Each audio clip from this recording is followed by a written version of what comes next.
नमस्कार, मैं हूं अमीश देवगन और आप देख रहे हैं आर पार। नोटबंदी के 64 दिन और 64 दिन में 64 सवाल, और इन 64 सवालों में 60 सवाल सिर्फ काले धन पर उठाए गए। सियासत हुई, संसद तक ठप हुई और अब इसे चुनावी मुद्दा भी बनाया जा रहा है। लेकिन इनकम टैक्स विभाग ने जो जानकारी प्रदान की है, जो जानकारी दी है, क्या वो विपक्ष के लिए सरकार का करारा जवाब है? क्योंकि इनकम टैक्स विभाग के मुताबिक 4 लाख करोड़ के काले धन का खात्मा हो गया है। लेकिन कांग्रेस को आज एक और बड़ा झटका लगा, क्योंकि राहुल गांधी जिस मामले को लेकर भूकंप लाने का दावा कर रहे थे, सुप्रीम कोर्ट ने उसकी हवा निकाल दी। आज इन तमाम मुद्दों पर होगा जोरदार आर पार।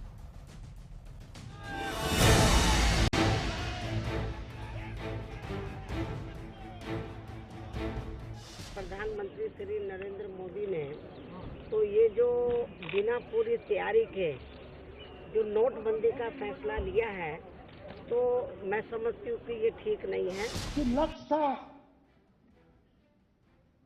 भ्रष्टाचार के खिलाफ लड़ाई लड़ना, याद है, काले धन के खिलाफ लड़ाई लड़ना। मोदी जी, कितना काला धन वापस आया ये तो बता दीजिए।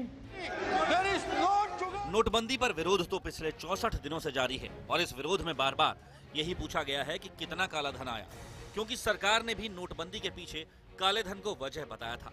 लेकिन अब इनकम टैक्स विभाग जो जानकारी दे रहा है, उससे लगता है कि जनता ने लाइन में खड़े होकर जो कीमत चुकाई, मोदी सरकार उसका इनाम देने की तैयारी शुरू कर चुकी है।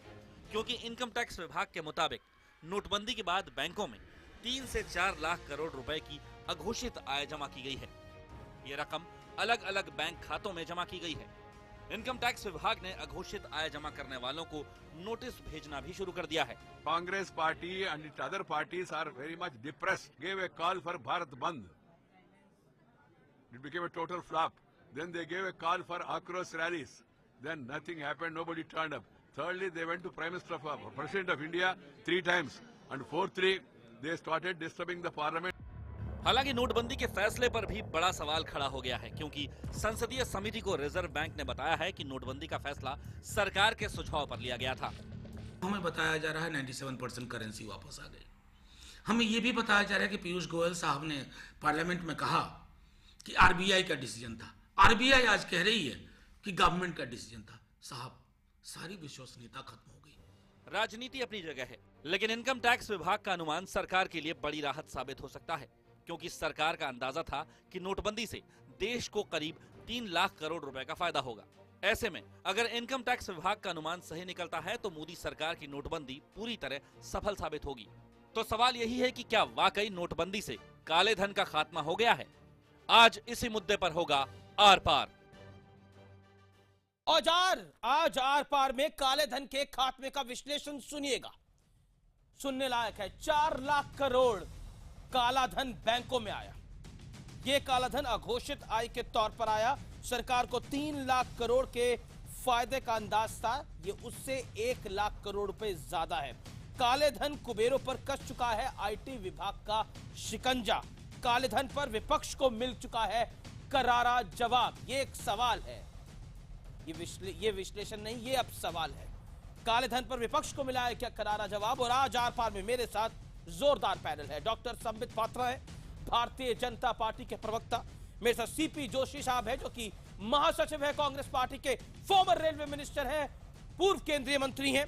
मेरे साथ एमएच खान है, नेता बहुजन समाज पार्टी के। मेरे साथ देवेंद्र शर्मा इस डिबेट के अंदर है, जो कि जाने माने अर्थशास्त्री हैं। मेरे साथ विजय सदाना इस डिबेट के अंदर है, जो एग्री इकोनॉमिस्ट है। अपना व्यू पॉइंट वो शेयर करेंगे।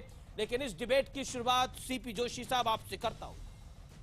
क्या आपको हजम होती है ये बात कि 4 लाख करोड़ रुपए का काला धन आईटी विभाग का जो आंकड़ा है वो सिस्टम में आ चुका है और उसको अब पकड़ा जाएगा?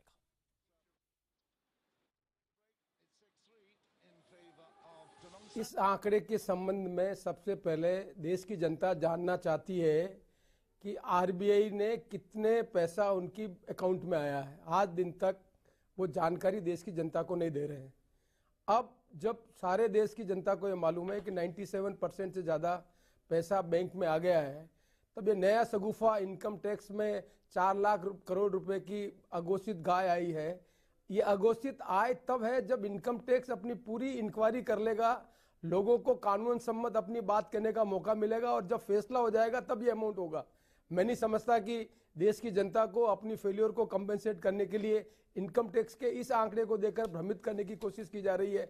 जब इन्होंने पहले इनकम टैक्स के छापे डाले, लोगों को वॉलेंटियर डिस्क्लोजर की स्कीम दी, अभी प्रधानमंत्री जी ने एक नई स्कीम दी, ये सारी कानून के बाद भी इतना पैसा नहीं आया और अब अपनी इस असफलता को छिपाने के लिए ये आंकड़ा दे रहा है। मैं समझता हूं कि जब तक इनकम टैक्स अपना पूरा प्रोसीजर कंप्लीट नहीं कर दे एक एक्शन का, और जब तक ये एसर्टन नहीं हो जाए कि ये कितना अमाउंट है, तब तक इस फिक्टिशियस डेटा पे डिस्कस करना कोई उपयुक्त नहीं समझता हूं। मैं समझता हूं ये एक नया जुमला भारतीय जनता पार्टी ओके आप कह रही है, लेकिन ये जुमला भारतीय जनता पार्टी का नहीं है, ये आईटी विभाग ने आंकड़ा निकाला है।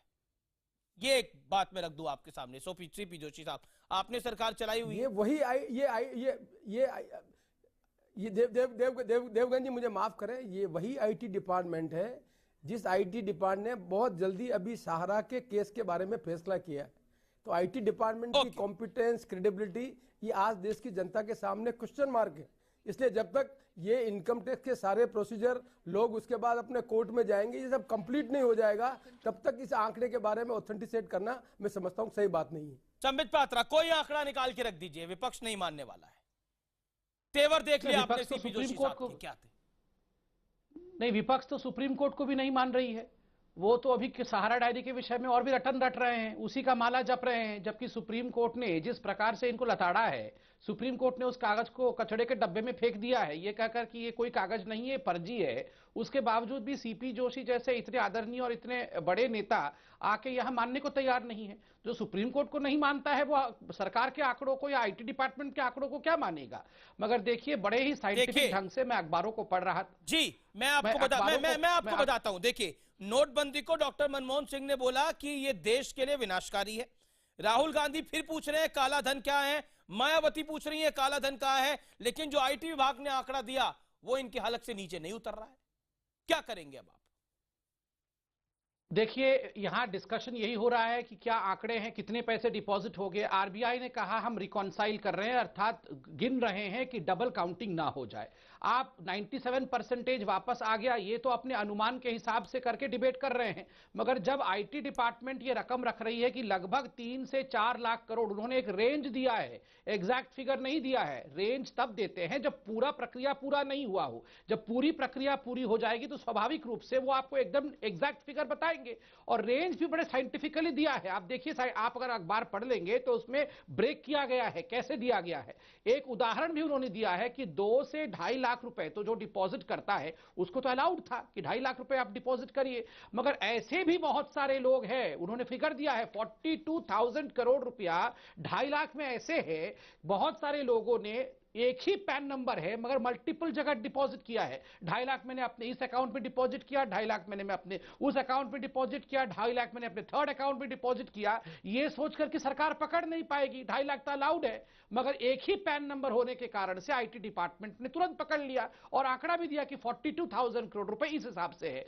80,000 करोड़ रुपया तो उन्होंने रिपेमेंट ऑफ लोन हुआ है, जिन लोगों ने लोन लिया हुआ था, लोन नहीं चुका रहे थे, उसका उन्होंने आंकड़ा दिया है। तो बड़े साइंटिफिक वैज्ञानिक ढंग से आईटी डिपार्टमेंट ने उसका पूरा तो आप कहना चाह रहे हैं कांग्रेस, संबित पात्रा, आप कहना चाह रहे हैं कि 4 लाख करोड़ रुपए का काला धन इस नोटबंदी के चलते उसका खात्मा हो गया है या हो जाएगा? 10 सेकंड में बताइए, यही कहना चाह रहे हैं आप? देखिए, मैं आईटी डिपार्टमेंट और आरबीआई की तरफ से कह नहीं सकता हूं, मैं अखबार पढ़ के बोल रहा हूं, क्योंकि जब तक आरबीआई फिगर लेकिन आपके आंकड़ों पे सीपी जोशी को भरोसा नहीं है। नहीं, सीपी जोशी जी को तो और राहुल गांधी जी को तो सुप्रीम कोर्ट पे ही भरोसा नहीं है, और हम कौन सी चीज है जब चीफ जस्टिस पे ही भरोसा नहीं है। You made your point. CP Joshi your turn, please go ahead sir. क्यों भरोसा नहीं है आपको आंकड़े के ऊपर? आईटी विभाग दे रहा है अगर 4 लाख करोड़ रुपए का काला धन पकड़ा जाता है इस मुल्क के अंदर, आपको परहेज तो नहीं होगा इससे कुछ? मेरी बात जोशी साहब, नहीं, हमें कोई परहेज नहीं, मेरी बात सुन लीजिए, मैं पूरी बात सुन लीजिए डॉक्टर साहब। सुप्रीम कोर्ट के सामने जो फैक्ट्स आते हैं उसके ऊपर फैसला होता है। सुप्रीम कोर्ट के पास फैक्ट्स क्या गए थे? सुप्रीम कोर्ट के पास ये फैक्ट्स गए थे कि सारा के इनकम टैक्स के जो सेटलमेंट ऑफिसर है उसने 12 दिन में सेटलमेंट किया है। वो फिगर के आधार पर आप फैसला कर रहे हैं, इसलिए कोर्ट के फैसले में जो सब्जेक्टिव चीजें कोर्ट के पर्यू में आती है उसके ऊपर फैसला होता है, उसके ऊपर सर्टिफिकेट लेने की आवश्यकता नहीं है। इट में सो हैपन दैट जो ट्रुथ है उनके सामने नहीं है, जो चीजें उसी के आधार पर फैसला side with the supreme court judgment. Still I am saying very confidently, मैं इस पे उत्तर देना चाहूंगा जी। काले धन पर इनकम टैक्स, पात्रा जी आप खुद ही मान रहे हैं कि आप खुद मान रहे हैं कि अभी आरबीआई अपना रिकैंसल कर रहा है, टोटल अमाउंट कितना आया, और उसमें एक प्रोबेबल इनकम टैक्स डिपार्टमेंट के फैसले के आधार पर, उनके अनुमान के आधार पर कह रहे हो इतना ब्लैक मनी आ गया। ये तो एसर्टेन करना पड़ेगा वो ब्लैक मनी है या नहीं है। अभी पहले से आप उसको कैसे करें ब्लैक मनी है? एक फिगर आपने दे दिया 2.5 लाख से ऊपर ही है, ये दूसरा फिगर दे दिया कि अलग अलग इनकम ये लोगों ने अपना पैन कार्ड करके कर दिया। तो ये तो चीजें वेरीफाई होने के बाद होगा। Let the process complete and then come out with this. आपका ये आइडिया नहीं था, आपने कहा था कि काला धन, टेररिस्ट का अमाउंट, ब्लैक मनी हमने कम कर दी। आप बताना पड़ेगा कि भारतीय जनता पार्टी, हम बड़ी सर मैं इसका उत्तर देना चाहूंगा। पहली बात तो है आपने कहा कि लेट द प्रोसेस कंप्लीट, पूरा प्रोसेस कंप्लीट हो जाए उसके बाद हम इस पे डिस्कशन करेंगे। यही तो हम राहुल गांधी से कह रहे हैं कि आप इतने बेचैन क्यों हैं? अगर अभी पूरे आंकड़े नहीं आए हैं, कितना कालाधन पकड़ा गया है आपको पता नहीं है, उससे पहले ही आप क्यों चिल्ला रहे हैं कुछ नहीं हुआ, बर्बाद हो गए? अरे आप भी इंतजार करिए ना, जब आंकड़े आ जाएंगे तो देश के सामने सच्चाई होगी तब आप चिल्लाना। आप तो पहले से चिल्लाना शुरू। मैं आपके बीच में नहीं बोल रहा, मैं आपके बीच में नहीं बोल रहा था। सुनिए सुनिए सुनिए सर, सुनिए, पूरा कर लूं उसके बाद। नहीं आप पहले सुनिए, आपके बीच में मैं नहीं बोल रहा था, आपके बीच में नहीं बोल रहा था। आप सीनियर हैं, सुन लीजिए दूसरों को, उसके बाद बोलिएगा सर। 10 सेकंड में नहीं बोल रहा था, 10 से 15 सेकंड। फिर सीपी जोशी किताब की और संबित और सुप्रीम कोर्ट के लिए आप कह रहे हैं कि सुप्रीम कोर्ट को पता नहीं है पूरा सच्चाई, उन्होंने फिर भी कह दिया। आप सुप्रीम कोर्ट को क्या सोच रहे हैं? सुप्रीम कोर्ट बिना सच्चाई जाने कोई भी फैसला नहीं देती है, और जो कागज है वो दिसंबर 16 को ही ओरल ऑब्जर्वेशन उन्होंने दे दिया था। आप आप बीच में बोल रहे हैं, आप घबराए हुए, नहीं कर रहा था, मैं तो आपको बीच में इंटरप्ट नहीं कर रहा था, आप बीच में कैसे इंटरप्ट कर रहे हैं? आप कांग्रेस के महासचिव हो कैसे? मैं इंटरप्ट नहीं कर रहा हूं, आपको करेक्ट कर रहा हूं मैं। आप करिएगा ना, आप पार्लियामेंट में रहे नहीं, आपके वित्त मंत्री ने जवाब दिया राज्यसभा में, वित्त मंत्री जी ने राज्यसभा में जवाब दिया, मना कर दिया, जवाब नहीं दिया जेटली जी ने। कितना ब्लैक मनी है? 400 करोड़ रुपए ज्यादा बताया नहीं। डिबेट नहीं चलने दूंगा। आप अपने मन से जो आंकड़े थे, आपकी ट्रेनिंग पात्रा जी, आपकी ट्रेनिंग झूठ बोलने के लिए हुई है। आप झूठ बोलेंगे, क्या तकलीफ है? मैं राहुल गांधी थोड़ी हूं जो मेरी ट्रेनिंग होगी ऐसे। आप डॉक्टर हैं, राहुल गांधी नहीं हूं कि झूठ बोलने की ट्रेनिंग मुझे दी जाती है। आप झूठ बोलने की ट्रेनिंग राहुल गांधी को दी हुई है। अब बीच में मत बोलिए, मुझे जनता के सामने अरुण जेटली जी ने सुन तो लीजिए, बीच में चिल्लाना बंद तो करिए। ये कैसा डिबेट है? क्या जवाब दिया था? कितना काला धन है? और ऐसा बिहेव कर रहे हैं जैसे कि पता नहीं किसी जिले के प्रवक्ता हो आप। अरे आप सुन तो लीजिए, मैं आपके बीच में नहीं बोल रहा था। जिम्मेदार आदमी और झूठ बोल रहे हैं, मैं आपके बीच में बोल रहा था क्या? ये थोड़ी होगा क्या? लोग से क्यों नहीं सुनेंगे? में नहीं होता है, आप अपनी बात बैठे हुए हैं, एंकर मुझे जवाब दीजिए ना। लोकसभा के अंदर जब राज्यसभा के जवाब दूंगा, आप नॉन स्टॉप चिल्लाते रहेंगे तो जवाब दिया। राज्यसभा में कितना आंकड़ा दिया आपने? भारत सरकार के वित्त मंत्री ने राज्यसभा में कितना आंकड़ा दिया? पहले चिल्लाना बंद करिए, पहले सुन लीजिए। यहाँ पे नॉन स्टॉप मत बोलिए, एंकर बैठे उनको एंकरिंग करने दीजिए। चिल्लाने के बाद पहली बात आप चिल्ला रहे हैं, आप मैं चिल्ला बीच में सर, आप बीच में आप दूसरे को चिल्लाने की बात कर रहे हैं। आप ये डिमोनेटाइजेशन बहुत खराब हो गया है। सीपी जोशी जी, संबित पात्रा जी, सीपी जोशी जी, निवेदन, मेरा निवेदन आप दोनों से है। मेरा देखिए, मेरी रिक्वेस्ट है, आप दोनों सज्जन आदमी हैं, आप दोनों सज्जन आदमी हैं। फिर हम बहस को इस तरीके से करेंगे तो कोई फायदा नहीं होगा। एक जवाब दे, एक पूछे। बिल्कुल ठीक, एक जवाब दे, एक पूछे। मैं आप दोनों की बात वापस आऊंगा, लेकिन मैं तो जवाब दे रहा था, ये बीच में चिल्लाना शुरू कर दिया इन्होंने। मैं कंप्लीट कर दूं, 10 सेकंड में कंप्लीट कर, मेरा प्रॉमिस है। संबित ठीक है, मैं वापस आऊंगा। धन्यवाद। जोशी साहब, मैं आपकी बात भी वापस आऊंगा, होल्ड करिए आप। एमएच खान बीएसपी के नेता है, सीनियर नेता है, उनके पास में चलता हूं। खान साहब, आपकी अध्यक्षा मायावती लगभग उन्होंने नोटबंदी के बाद 4 से 5 प्रेस कॉन्फ्रेंस करी। हर प्रेस कॉन्फ्रेंस में एक ही सवाल होता था, काला धन कहां है, काला धन बताओ। 65 दिन में 65 सवाल, और उन 65 सवालों में से 60 सवाल एक ही सवाल पर थे, और इस देश की जनता का भी एक ही सवाल था, काला धन कहां है, कितना है, कब आएगा, वो बताइए। कितना है आंकड़ा हमारे सामने आ गया है। आज भी 4 लाख नहीं सर सर सर आज भी सवाल सर सवाल मेरा तो सवाल तो पूछने दीजिए। 4 लाख नहीं, होल्ड करिए सर, होल्ड करिए। 4 लाख सर, होल्ड करिए sir, let me complete at least. अब आप मुझको भी नहीं बोलने देंगे एमएच खान साहब? जी जी, मेरे को 20 सेकंड तो दीजिए अपना सवाल मैं की भूमिका बनाने के लिए। मेरी डिबेट में मैं ही खुद ही नहीं अलाउड नहीं हूं क्या? मैं उठ के चल पड़ता हूं पर यहां से। नहीं आप बोलिए ना, आपने मुझसे कहा था तब बोलना चाह रहा था। देखिए ये दिस इज नॉट फेयर। उस 65 दिनों में 65 सवाल काले धन को लेकर थे कि नहीं थे? और अब जब आंकड़ा आ गया है कि काला धन का लगभग 4 लाख करोड़ रुपए के करीब है जो बैंकों में जमा हो चुका है, और सरकार आईटी विभाग उस पर कार्रवाई करने जा रहा है, तब आपको जवाब मिला। अब सवाल यह जरूर खड़ा होता है, जिसका सरकार को जवाब देना है, जिसका संबित पात्रा को जवाब देना है, जिसका अरुण जेटली को जवाब देना है कि यह 4 लाख करोड़ रुपए कब और कैसे आएगा, इसमें कोई दो राय नहीं है। लेकिन अब आप मुझे बताइए, आपको आपके पहले सवाल का जवाब एमएच खान मिल गया, हाँ या ना में बताइए, मिला कि नहीं मिला? Are you satisfied? नहीं मिला। देखिए नहीं सेटिस्फाइड। देखिए बात समझ लीजिए, आज भी काला धन की जो बात हो रही है, काला धन आप 4.5 करोड़ या 3.5 करोड़ कैसे घोषित कर सकते हैं? जब आपने कहा है कि 50% जमा कर दीजिए, 25% आपका वहां जमा रहेगा, 25% बाद में ले लीजिएगा। कौन सा पैसा है, क्या ये क्लियर हुआ है? इसमें ये चीज क्लियर नहीं हुई है। पैसा आ गया बैंक में तो उसको काला धन कैसे आप कह सकते हैं? उसको काला धन तभी आप कहेंगे जब उससे आप पूछेंगे जिसने जमा किया है कि आपका पैसा कहां से आया, आपका पैसा कौन से अकाउंट से आया और कौन से अकाउंट से नहीं आया। एमएच खान, मैं समझ नहीं, देखो कांग्रेस ने तो अपना स्टैंड क्लियर करा, आपको क्या तकलीफ है? आपको कहने में 4 लाख रुपए बैंकों में जो जमा काला धन है उसको काला धन कैसे कह सकते हैं, उसमें तकलीफ है? या कैसे करा जा रहा है उसमें तकलीफ है? बिल्कुल कैसे बैंकों में जो जमा है पैसा वो काला धन कैसे कह सकते हैं आप? अच्छा, बैंकों में जो जमा है उससे आईटी पूछेगी ना कि पैसा कहां से आया, तो आईटी तो जवाब नहीं दे पाएंगे तब आप उसको काला धन घोषित करेंगे। खान साहब आपने खबर को पूरा समझा नहीं, आईटी इनकम मैं समझ रहा हूं पूरी बात, तो उसने कुछ जांच करी होगी, लेकिन ये नहीं बता रही है कि किसका कौन सा पैसा के नेता से तो ज्यादा किसके खाते में आया, ज्यादा समझती है। 2,500 करोड़ रुपए आया है कि 500 करोड़ रुपए आया है, कितना पैसा आया है ये नहीं बता रही है आईटी। जवाब दे दीजिए, आंकड़ा मनगढ़ंत तो नहीं है, आंकड़ा मनगढ़ंत तो नहीं है जो सवाल लाग लपेट कर एमएच खान साहब रख रहे हैं। जवाब एमएच खान साहब जवाब सुन लीजिए, Sambit Patra 20 second, stick to time limit. देखिए नासमझ को तो समझाया जा सकता है, मैं जो समझ के नासमझ बने उसको समझाना बड़ा मुश्किल है। अभी एमएच खान साहब ने कहा जो पैसा बैंक में आ गया वो ब्लैक कैसे हो सकता है? अरे पैसा बैंक में आ जाने से कोई वाइट हो जाता है क्या?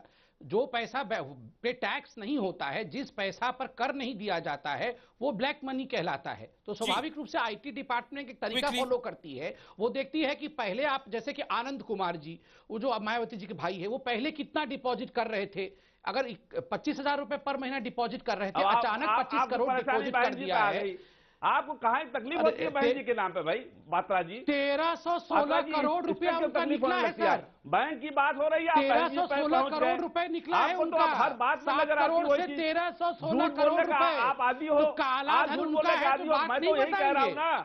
अच्छा है तो वो अब जैसे ही काले धन परिवार निकल के आया तो आप बोलने नहीं देंगे। बताइए आप बताइए कैसे हो रहे हैं काले धन के लोग, कैसे तिलमिलाए हुए हैं, सबका ब्लड प्रेशर बिहार में जो जमीनें खरीदी हैं, केरल में जमीनें खरीदी हैं, कैसे ब्लड प्रेशर बढ़ाया हुआ है। आप तकलीफ हो जाती है बहन जी के नाम पर, आनंद कुमार का क्या नाम ले लिया, तुरंत आपको बहन जी याद आ जाती है। बहन जी का आप बिना नाम लिए रह नहीं सकते। क्यों? आपको आनंद कुमार जी जो हैं वो एकदम करप्शन करते रहे, नाम भी नहीं ले हम लोग। अब मुझे कंप्लीट करने दीजिए। देखिए आप बहन जी का नाम क्यों ले रहे हैं फिर? अब बहन जी से क्या लेना देना उनका? वो कोई पॉलिटिकल पार्टी के नेता है क्या? वो हमारी पार्टी के बहन जी का नाम नहीं लिया, मैं तो आनंद कुमार का नाम ले रहे हैं उनका। तो मैंने तो आनंद कुमार बहन जी का, मायावती जी कहा भी नहीं था। बहन जी का नाम चोर की दाढ़ी में तिनका है। नहीं वो अपना व्यापार कर रहे हैं, अपना हिसाब किताब देंगे आपको। बहन जी के नाम पे मिर्ची लग जाती है, पता नहीं क्यों। आनंद कुमार कहा तो ये डर के बहन जी का नाम क्यों लिया बोलने लगे? डर के बहन जी नहीं, दहाड़ के कहते हैं, डर के नहीं कहते हैं। नाम कहा, हमारा नाम भी नहीं लिया है। फिर भी इनका डर देखिए, जब भी आप बात फिर भी होता बोल रहे है बहन जी तो का बहन नाम जी के कैसे नाम ले पे लिया? आपको मिर्ची लग कमाल जाती है। है। जी बहन जी जी के नाम पे मिर्ची लग जाती है कमाल आपको। है। क्या है बताइए, आपको? ये आप कैसा- डिबेट पे आइए ना, आपका सोच में अहमद बड़ी खान, है, संबित बताइए। पात्रा, संबित पात्रा, अहमद खान, 4 करोड़ रुपया देखिए जमा है, देखिए वो पे आइए। आप दोनों से उसके अलग निवेदन में जाइए। अरे खान साहब कहाँ देखिए, आप वो उसी आनंद बात पे कुमार डिबेट पैसे पे मार आइए। रहे हैं, डिबेट आराम आराम से से बात बात करिए। करिए, आप कर मेरी रहे हैं। डिबेट अनंत कुमार हाँ, पर नहीं है, मेरी बिल्कुल। डिबेट काले धन को लेकर है हाँ, और कोई ठीक है, टॉपिक मैं को पूरा डाइवर्ट कर- नहीं जी। करेगा। संबित पात्रा आपने अपनी बात रख ली, अहमद खान आपने अपनी बात रख ली, मेरे साथ दो वरिष्ठ इकोनॉमिस्ट बैठे हैं, मैं उनके पास अब जाना चाहता हूं। देवेंद्र शर्मा, जो ये आईटी विभाग का आंकड़ा है, इससे आप क्या समझ रहे हैं? ओवर टू यू, और इस देश की जनता को भी समझाइए। मेरा ख्याल है, मेरा मानना है कि आईटी जो डिपार्टमेंट का जो आंकड़ा है वो उससे बड़ा मजाक कोई नहीं हो सकता। और मुझे हैरानगी ये है कि वो 4 लाख करोड़ क्यों कहा, वो 8 लाख करोड़ भी कह देते, कहने में क्या जाता है। सच्चाई ये है कि भाई जो आईटी विभाग ने कहा है, हम सब जानते हैं, और यहाँ पर मैं जोशी साहब की बात से एग्री करता हूँ कि ये तो अगर आप असेसमेंट कर भी रहे हैं और आप इनको पकड़ेंगे भी, 10 साल लग जाएंगे इसको पकड़ने के लिए, जो आदमी बताएगा तब पता चलेगा। लेकिन सच्चाई ये है कि ब्लैक मनी हमारे देश में नहीं निकली है, ये हम मान लें। कोई जरूरी नहीं है कि हमने इसको डिफेंड करना है, अगर नहीं निकली तो नहीं निकली है, क्या क्यों हम डिफेंड करने में लगे हुए हैं। लेकिन सारी बात यह है कि जहां ब्लैक मनी है वहां पर कोई क्यों नहीं करना चाहता। आज भी हमें मालूम है, सारे देश को मालूम है कहां कहां पर पैसा है, किसके पास है। अगर आप बोले तो लिस्ट भी बाहर आ जाएगी, लेकिन वहां तो हम करना नहीं चाहते। जो बिग बिजनेस है, जहां पर सारा स्कोप है, वहां पर तो हमने खुली छूट दे रखी है। और कहने का मतलब यह है कि जब हमने नोटबंदी की थी, नोटबंदी में यह बड़ा क्लियर था कि जो पैसा नहीं जमा कराएगा उसको वो ब्लैक में डिसमिस हो जाएगा, वो पैसा कागज बन जाएगा। लेकिन सरकार ने 2 बार उसको एक गैप दिया है ताकि आप उसमें जो भी बचा कुचा है वो भी इसमें जमा करा सकें। तो कहीं ना कहीं इसमें इतना विरोधाभास है इस आर्गुमेंट में, मुझे नहीं लगता कि इसको सीरियसली लेना चाहिए। ये ठीक है, ये अब डिफेंड जो करना है सरकार को या जिन लोगों को करना है वो करते रहेंगे, लेकिन सच्चाई यह है कि ब्लैक मनी बाहर नहीं आई। ओके, विजय सदाना, जो देवेंद्र शर्मा ने बात करी, आप उससे एग्री करते हैं? नहीं, मेरा थोड़ा सा डिफरेंस है इसमें। What is your view? देखिए, सबसे पहली बात तो यह है कि ये बात सही है कि जिसके पास कैश पड़ा है वो ब्लैक है या वाइट है, ये तब तक नहीं पता लगेगा जब तक हम उसकी टैक्स हिस्ट्री नहीं देख पाएंगे, उसके इनकम सोर्स नहीं देख पाएंगे। वो कम से कम वो आईटी डिपार्टमेंट कर रहा होगा। मैं आपके सामने 2 आंकड़े रख रहा हूं, आरबीआई के आंकड़े रख रहा हूं।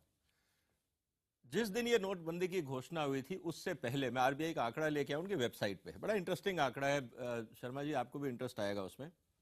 करीब 32-33 हजार करोड़ रुपए कोऑपरेटिव बैंक्स में रहता था एज ए बैलेंस। नोटबंदी के बाद वो आंकड़ा भर के 16 दिसंबर तक वो पहुंच गया करीब 83 हजार करोड़ रुपए, सिर्फ उसी टाइम में, 1 महीने में। और आपको इंटरेस्टिंगली याद होगा, 16 तारीख को एक घोषणा हुई थी, भारत सरकार के एक सेक्रेटरी ने कहा था कि पॉलिटिकल पार्टीज पुराना नोट रख सकती हैं, पुराने नोट में चंदा ले सकती हैं। और उसके तुरंत बाद वो 83 हजार करोड़ रुपए वापस घट के 37 हजार करोड़ हो गए 1 हफ्ते के अंदर। ये आरबीआई का आंकड़ा है। वो 50 हजार करोड़ रुपए गए कहां 1 हफ्ते के अंदर? तो मतलब आप कह रहे हैं 4 लाख करोड़ रुपए में वो 50,000 करोड़ भी शामिल हो गए। मेरा सबसे पहले ये कहना है कि ये तो ओपन आंकड़ा है, बाकी में आप इन्वेस्टिगेशन करिए। कम से कम आईटी डिपार्टमेंट ये तो बताए कि ये 50,000 करोड़ रुपए 1 हफ्ते में निकल के गया कहां, कौन लोग निकाल के ले गए, कम से कम ये तो। और कोऑपरेटिव बैंक 2 ही लोग इस्तेमाल करते हैं, या तो किसान या पॉलिटिकल सिस्टम।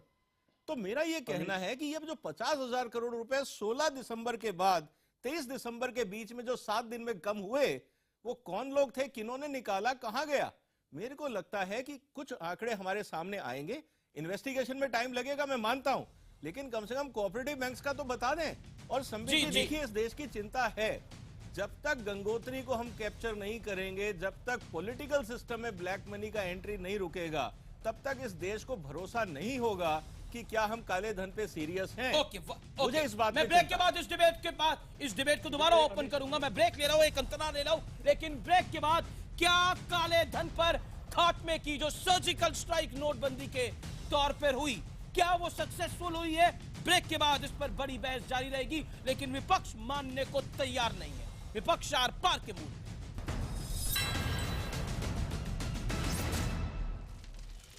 आप देख रहे हैं आर पार, और अब जनता के सवाल भी हैं। मनोज हैं जो कि फेसबुक के जरिए एक सवाल पूछ रहे हैं कि 97% पैसा तो आ गया था, फिर काला धन कहां से बच गया, ये आंकड़ा कहां से निकाल लाई है सरकार? मैं संबित पात्रा आपसे जानना चाहता हूं, क्या जवाब है इसका? मनोज के सवाल का क्या जवाब है? 20 सेकंड।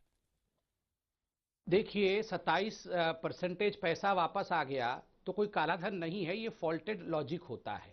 जो 97% पैसा बैंक में आ जाता है, जो 97% आ गया तो वो ऑटोमेटिकली कालाधन सफेद हो गया, ऐसे नहीं हो सकता है। आपको समझना पड़ेगा कालाधन किसको कहते हैं। जिस पर टैक्स नहीं दिया जाता था, जिस पैसे का कोई एड्रेस नहीं था, वो कालाधन था। स्वाभाविक रूप से जब उस पर टैक्स दिया जाएगा तब जाके वो सफेद होगा, टैक्स देने के बाद। और मैं अभी उत्तर दे दूं जरा, विजय जी ने एक बहुत इंपॉर्टेंट सवाल उठाया था। देखिए विजय जी, ये जीत हुई। अगर 83,000 करोड़ जो आपने आंकड़ा दिया कि वो कोऑपरेटिव बैंक्स में आए, उसके बाद 50,000 करोड़ रुपया एक ही हफ्ते के अंदर निकाल दिया गया, अब तो आराम से वो लोग पकड़े जाएंगे। जिन लोगों ने विड्रॉ किया है, जिन लोगों ने डिपॉजिट किया था, उन्होंने एक एड्रेस ट्रेल छोड़ा है, मनी ट्रेल छोड़ा है कि उन्होंने वो पैसा निकाला, पहले पैसे डिपॉजिट किया था। तो स्वाभाविक रूप से जो लोग पकड़े नहीं जा रहे थे, अब तो आराम से पकड़े जाएंगे। तो ये जीत हुई ना। और मैं इनको भी कहना चाहता हूं, हमारे जो कृषि के विशेषज्ञ यहाँ शर्मा जी बैठे हैं, देवेंद्र शर्मा जी, आपका कहना था कि देवेंद्र शर्मा जी कि बाकी विषयों पे क्या कर रही है सरकार, ज्यादा पैसा तो पार्क अन्य जगह पे है। बिल्कुल ठीक बात है। बेनामी प्रॉपर्टीज आप देखिए, 1988 में ये कानून लाने की बात हुई थी, रूल्स फ्रेम हमने किए, उसको नोटिफाई हमने किया। 27 वर्ष तक बेनामी प्रॉपर्टी पे कुछ नहीं हो रहा था। आगे और भी कुठाराघात होगा, उस समय फिर आप लोग मत कहना कि बेनामी प्रॉपर्टी पे क्यों किया। जब हम लॉ बनाते हैं तो आप पूछते हैं अभी तक क्या किया, जब बना देते हैं तो आप बोलते हैं क्यों किया। ऐसे थोड़ी होता है। सीपी जोशी, डॉक्टर मनमोहन सिंह ने कहा कि नोटबंदी देश के लिए आपदा के समान है। उनका यह भी कहना है कि यह सरकार के अंत की शुरुआत है। ऐसा क्यों आप फील करते हैं? क्योंकि संबित पात्रा का तो व्यू यह है कि हम तो काले धन के ऊपर, ब्लैक मार्केटर्स के ऊपर कड़ी और बड़ी कार्रवाई कर रहे हैं, लेकिन तकलीफ विपक्ष को हो रही है।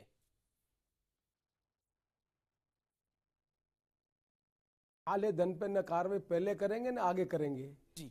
देश में जब 83% से ज्यादा लोग कैश ट्रांजैक्शन करते हैं, दुनिया की जो डेवलपिंग कंट्री है उसमें कैश के धंधा होता है, इस देश की जीडीपी कम हो रही है।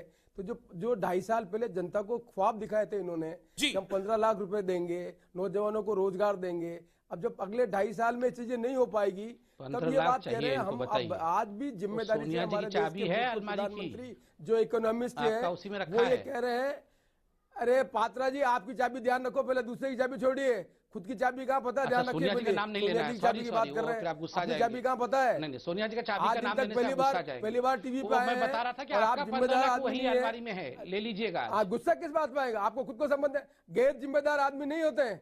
एक रूलिंग पार्टी के स्पोक्स पर्सन है, बी रिस्पॉन्सिबल। किसी इस तरह की बात नहीं करनी चाहिए। रिस्पॉन्सिबल का जवाब देना चाहिए। आप जिम्मेदार पार्टी के एक राजनीतिक पार्टी के जिम्मेदार आदमी हैं, आप इस तरह की बातें कर रहे हैं।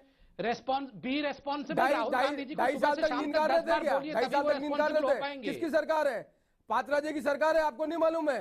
2.5 साल में क्या किया आपने? एक भी आदमी को अरेस्ट किया है? खाली भाषण दे रहे हैं आप। 2.5 दिन में बातें कर रहे हैं। 2.5 साल में आपके शासन ने किसने रोका पकड़ने के लिए आपको? आज सोनिया जी और राहुल जी करप्शन के चार्ज पे बेल पे बाहर नहीं है, करते किसी को ना, मुचलके पे बाहर है, वरना जेल में होते। अरे 5 साल तक अटल बिहारी वाजपेयी प्रधानमंत्री रहे। अरे मिस्टर पात्रा 5 साल तक अटल बिहारी, नहीं आप बताइए, आप 5 साल तक अटल बिहारी वाजपेयी प्रधानमंत्री रहे, उनके समय में कानून का क्या हुआ था? अभी नए मुल्ला बने हैं तो नमाज पढ़ने का काम करने का काम करिए।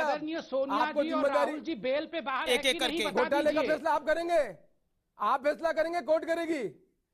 फैसला आप करेंगे, कोर्ट करेगी। तो मानते कहाँ हैं आप? जिसको चाहे उस पर आरोप लगा रहे हैं। 2.5 साल में किसके खिलाफ कार्रवाई नहीं की आपने? बेल पे छोड़ा है। आपके घर पे, आपके घर पे पड़े हुए निकाल लेना वहां से, वरना दोनों जेल पे होते। बेल पे छोड़ा आप अडवाणी जी को उनको बेल पे नहीं छोड़ा था? उमा भारती जी को बेल पे नहीं छोड़ा था? किस को ध्यान दे रहे हैं आप? येदियुरप्पा रेड्डी को बेल पे नहीं छोड़ा था? करप्शन के केस में मां बेटे आज बेल पे बाहर हैं। नए स्पोक्सपर्सन बने हैं, नए स्पोक्सपर्सन बने। पहले गंभीरता से देश के इतिहास को समझे, राजनीति को समझे, फिर एक करके निवेदन मेरा। गुस्सा इसलिए हो रहे हैं कि डॉक्टर का काम करना चाहिए, पॉलिटिकल पार्टी अलग चीज होती है। नहीं, आप अच्छा कर रहे हैं, आप 2.5 साल में देश को अच्छा कर रहे हैं, सब काम आपने किया है। ये देश 2.5 दिन में SIT बना दिया, सारी चीजें आपने की है, हमने तो कुछ नहीं किया। 2.5 साल में एक अल्लाउद्दीन का चिराग लेके आए हैं आप। 2.5 साल में अल्लाउद्दीन का चिराग लेके आए थे। पूछिए जाके अडवाणी जी को क्या हो रहा, मुरली मनोज जी को जाके पूछिए। नए बने आप बात करना चाह रहे हैं, 2.5 साल में क्या हुआ? 2.5 साल में इस देश को पीछा करने के लिए जिम्मेदार है तो आपकी सरकार है। सच है कि झूठ है, बता दीजिए। SIT बना के अपने घर में बैठी है, किस आदमी को पकड़ा आज दिन तक आपने? काले धन के किस आदमी को पकड़ा आपने? जमा दीजिए। अडानी जी को साथ लेके कौन जा रहा है? अडानी जी को पैसा कौन दे रहा है? किसकी एडवोकेसी कर रहे हैं आज दिन तक? किसको एडवोकेसी कर रहे हैं? सुप्रीम कोर्ट में 500 करोड़ आदमी जिनके पैसे बाकी उनकी लिस्ट क्यों नहीं दे रहे हैं? क्यों कौन रोक रहा है आपको? जब सुप्रीम कोर्ट कह रहा है जो डिफॉल्ट भी हमने बनाया, बंद लिफाफे में लिस्ट भी हमने दिया है साहब, जिनके ऊपर 8 लाख करोड़ रुपए का NPA अब नोटबंदी में आ जाइए, बैठे हुए खाली हम विदेश में काले धन पे चले गए, मुल्क के काले धन की बात कर ले जरा आप। अरे इनकम टैक्स अपनी फेलियर को प्रोजेक्ट करने के लिए इस तरह के आंकड़े नहीं देते हैं। 8 नवंबर को जो 3 बातें कही थी आपने, जनता आपसे पूछना चाहती है कि 60 दिन के बाद प्रधानमंत्री जी ने कहा था 50 दिन के बाद अच्छे दिन आएंगे। अच्छे दिन आ गए आज के दिन? लोग तकलीफ में घूम रहे हैं। नोटबंदी होगी, आपको डॉक्टर की फीस नहीं आ रही, राहुल गांधी लंदन चले गए आगे भाषण देने आने का गरीब आदमी की क्या तकलीफ है आपको मालूम नहीं? लंदन चले गए। राहुल गांधी लंदन में जाके आपको तकलीफ है क्या बताने में? नहीं है राहुल गांधी तो अच्छे दिन तो गए हैं। अरे प्रधानमंत्री जी 50 दिन के बाद यही है। 50 दिन के बाद प्रधानमंत्री अच्छे दिन आए थे। राहुल गांधी वहां गए, लंदन गए, 50 दिन में चौराहे में खड़े होकर बताऊंगा मैं। देश की जनता जानना चाहती है 50 दिन के बाद प्रधानमंत्री देश में क्या रिलीफ दी जनता को? इस देश की जनता पूछना चाहती है पात्रा जी, 50 दिन के बाद हमने जनता को आपने आश्वस्त किया था। आपको लगता है होती है जोशी साहब, संबित पात्रा, क्या पता है जोशी साहब, संबित पात्रा स्पोक्स पर्सन होंगे तो भारतीय जनता पार्टी डूब जाएगी। कम से कम अपने स्पोक्स पर्सन संभालिए राहुल गांधी को। जिम्मेदार राहुल गांधी देखिए कांग्रेस के नाम में अब सीज़फायर करिए आप मत दोनों। करिए। राहुल गांधी की बात कर, राहुल गांधी मेरी पार्टी का नेता, मुझे कहते हुए घमंड है। हाँ, अरे जिम्मेदारी की बात बात नहीं करते। देश के प्रधानमंत्री जी ने 50 दिन बाद इस देश की जनता को कहा था। ओके, मैं आपके नाम को तो अटल बिहारी वाजपेयी जी भी याद करेंगे, कह रहे 50 साल में कुछ नहीं हुआ। अटल बिहारी का 5 साल में भी कुछ नहीं हुआ। आप तो इतने गैर जिम्मेदार आदमी हैं, आपकी एक पार्टी का प्रधानमंत्री रहा 5 साल, उस 5 साल के बारे में कुछ नहीं बोल रहे हैं। 70 साल में देश में कुछ नहीं हुआ। यहाँ पर कुछ डिबेट किसी और डायरेक्शन में जा रहा है। मुद्दों की बात हो नहीं रही है। सारे देश की जनता देख रही है। 60 साल बनाम 2.5 साल करना चाहते हैं बहस को। अब थोड़ा सीपी जोशी साहब, संबित पात्रा साहब, आप दोनों वरिष्ठ लोग हैं, मैं तो निवेदन ही आप लोगों से कर सकता हूं। मैंने तो डिबेट को छोड़ दिया था। जोशी साहब को पिछले 4 मिनट में मैंने डिबेट को छोड़ दिया था। अब मैं रुका। MH खान कुछ कहना चाह रहे हैं, देवेंद्र शर्मा कुछ कहना चाह रहे हैं। देवेंद्र शर्मा रिएक्ट करना चाह रहे थे संबित पात्रा आपकी बात के ऊपर। देवेंद्र शर्मा, आपको क्यों सहमति नहीं होती इस 4 लाख करोड़ के आंकड़े से?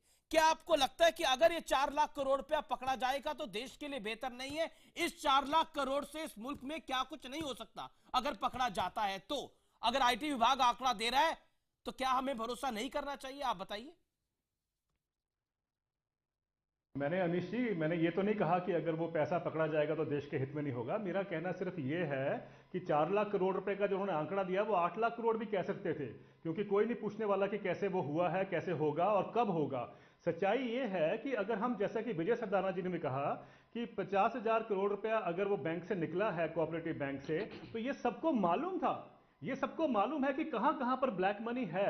अगर आज भी आप देश से पूछते हैं, देश आपको बता सकता है कि कहां कहां पर ब्लैक मनी है। उसके लिए सारे देश को लाइन में खड़ा करने की जरूरत नहीं थी, मैं ये कह रहा हूं। और अगर IT डिपार्टमेंट रेड लगाता है, अभी तो रेड ये वैसे भी लोगों को लाइन में खड़ा करने की जरूरत नहीं थी, कोई कारण नहीं था। ओके, विजय सरदाना रिस्पॉन्ड करना चाहते हैं इस फैक्ट। मेरा बिल्कुल मानना है कि okay, Vijay Sardana. Okay, Devendra Sharma, give him 30 seconds. Respond Vijay Sardana, 30 seconds. देखिए, आज हम कह सकते हैं कि लोगों को लाइन में लगाने की जरूरत नहीं थी, लेकिन आप ये समझिए कि सिर्फ काला धन जो है वो कुछ पॉकेट्स में नहीं है। आज अगर आप खुद देखेंगे, आपके आसपास की बिल्डिंगों में, फ्लैट्स में, आम आदमी में, वकीलों के यहाँ, डॉक्टर्स के यहाँ, CS के यहाँ, कहां से ब्लैक मनी निकल रहा है। तो मेरे हिसाब से आप इस बात को समझिए।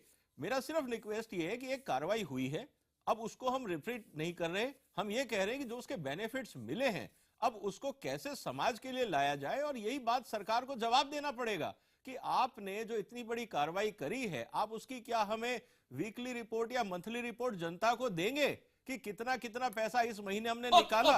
ओके, देवेंद्र शर्मा रिस्पॉन्ड करना चाह रहे। देवेंद्र शर्मा, आप एग्री नहीं कर रहे इनकी बात से, क्यों? 20 सेकंड। नहीं, मेरा ये कहना है कि देखिए, ये अगर हमारे आसपास ब्लैक मनी है तो उस सिस्टम को हमें ठीक करना है, लेकिन ठीक करने के जो प्रावधान होने चाहिए, जो स्टेप्स होने चाहिए, वो भी सामने आने चाहिए हमारे। अब वकील हैं और डॉक्टर हैं, मैंने कभी देखा नहीं इनको आज तक रिसीट देते हुए।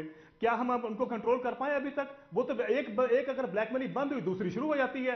कहने का मतलब ये है कि सिस्टम को ठीक करना, तो क्या देवेंद्र शर्मा आप कहने की कोशिश कर रहे हैं सिस्टम जैसा चल रहा है? देवेंद्र शर्मा आप कहने की ये कोशिश कर रहे हैं सिस्टम जैसा चल रहा है उसको चलते रहना चाहिए, जैसे चल रहा था उसको चलते रहना चाहिए? मैंने ये नहीं कहा, मैंने कहा नो, नहीं, आप गलत समझे हैं। मेरा सिर्फ ये कहना है कि उस सिस्टम को कैसे मजबूत किया जाए कि ये दोबारा ना हो। एक तो स्टेप ये लेने की जरूरत है। दूसरा, हम सब जानते हैं कि ब्लैक मनी अधिकतर जो है वो हाउसिंग सेक्टर में, रियल एस्टेट में लगी है। रियल एस्टेट में एक्सपेक्टेड था कि प्राइसेस क्रैश होंगे, लेकिन आप देखिए आज की खबर डिमांड कम हो गई है, लेकिन प्राइसेस क्रैश नहीं हुए। क्यों नहीं हुए? देवेंद्र जी, आपकी बात सही है, लेकिन सबसे बड़ी चिंता की बात है कि जो ब्लैक मनी या करप्शन की जो गंगोत्री है वो पॉलिटिकल सिस्टम है। क्या Congress, BJP, BSP budget session में क्या पॉलिटिकल फंडिंग को ट्रांसपेरेंट करेंगे? क्या पॉलिटिकल सिस्टम को आरटीआई में लाएंगे? क्या कैश ट्रांजैक्शन बंद करेंगे? That is the point, Vijay Sardana, you have nailed it. You have nailed it right. हमें ये जरूरत है आज। That is the point. Nobody, ये तो आरटीआई के दायरे में नहीं आना चाहते जनाब, ये तो आरटीआई के दायरे में नहीं आना चाहते। इस देश की जनता लाइन में लगे, इस देश की जनता कुछ भी करे, ना कांग्रेस पार्टी को फर्क पड़ता है, ना बहुजन समाज पार्टी को फर्क पड़ता है, ना बीजेपी को फर्क पड़ता है। ये आरटीआई के दायरे में भी नहीं आना चाहते। हालांकि प्रधानमंत्री ने एक अपील जरूर करी थी, लेकिन बीजेपी के खुद उस दायरे में है, ये बड़ा सवाल है। संबित पात्रा जवाब दीजिए, 20 सेकंड में जवाब दीजिए। देखिए 4 लोग मेरे से सवाल पूछ रहे हैं, मुझे जवाब देने दीजिए। नंबर 1, अभी देवेंद्र शर्मा जी ने कहा, देवेंद्र शर्मा साहब ने कहा कि सबको मालूम है कि काला धन किन किन के पास है। एक बार पूछ तो लिया होता। तो आज देवेंद्र शर्मा जी मान रहे हैं ना, इतने वर्षों तक, 10 वर्षों तक कांग्रेस की सरकार जानती थी, आप लोग जानते थे कि काला धन किसके पास है, मगर फिर भी चुप थे। आज कम से कम वो पैसा सिस्टम में तो आया। तो ये जो चुप्पी थी आप लोगों की 10 वर्षों तक, यह भी क्रिमिनल है, ये क्रिमिनल चुप्पी है। दूसरी बात, आपने कहा कि कभी कोई डॉक्टर को, लॉयर को, पॉलिटिशियन को रोक सकते हैं क्या? वो एक सिस्टम करेंगे, दूसरे सिस्टम से इतना पेसिमिज्म क्यों है, इतनी उदासीनता क्यों है? आप सिस्टम से डर के सिस्टम के खिलाफ कोई भी काम नहीं करे, ये तो किसी प्रकार का लेकिन क्या पॉलिटिकल पार्टीज को आरटीआई के दायरे में नहीं आना चाहिए? संबित पात्रा, सीपी जोशी साहब, देखिए पॉलिटिकल रिफॉर्म के लिए तो किसी पॉलिटिशियन ने अगर पहली बार कहा है तो वो आदरणीय नरेंद्र मोदी जी ने कहा है कि मैं चाहता हूं, पर आपकी बात भी माने उनकी बात। और बिल्कुल, हमारे तो वो नेता हैं, सबसे बड़े नेता हैं। ओके, सीपी जोशी मानेंगे। और सीपी जोशी आपका व्यू क्या है? सीपी जोशी आपका व्यू क्या है? मीटिंग में भी प्रधानमंत्री जी ने अपनी बात कह रही। सीपी जोशी आपका व्यू क्या है? 10 सेकंड सर। इनकी कथनी और करनी में बहुत अंतर है। ये पॉलिटिकल रिफॉर्म का मामला नरेंद्र मोदी जी ने शुरू नहीं किया है। यहाँ पर कितनी कमेटी बनी हुई है और उन्होंने कोशिश की है। हम भी चाहते हैं कि देश में पॉलिटिकल सिस्टम में ट्रांसपेरेंसी आनी चाहिए। सब बैठकर इस पर चर्चा करें, कांग्रेस पार्टी भी इसके साथ करेंगे। अरे आरटीआई के बाद में पहले हिसाब किताब 2014 का पैसा कहां से लाए? ओके, आप कह रहे 2014 का पैसा कहां से लेके? एमएच खान, आपका व्यू पॉइंट क्या है? 5 सेकंड्स इस विषय के ऊपर। 5 सेकंड एमएच खान। देखिए, अगर ये भारतीय जनता पार्टी वाकई ईमानदारी से काला धन और इस चीज को खत्म करना चाहती है तो लोकपाल को अभी तक गठन क्यों नहीं किया गया? अच्छा, ठीक है सर, अब लोकपाल तक डिबेट को ले जाइए। ये नेवर एंडिंग डिबेट है, ये चलती रहेगी, ये नेवर एंडिंग डिबेट है। लेकिन ब्रेक के बाद निष्कर्ष होगा जो जबरदस्त होगा, काले धन पर प्रहार होगा। देखते रहिए।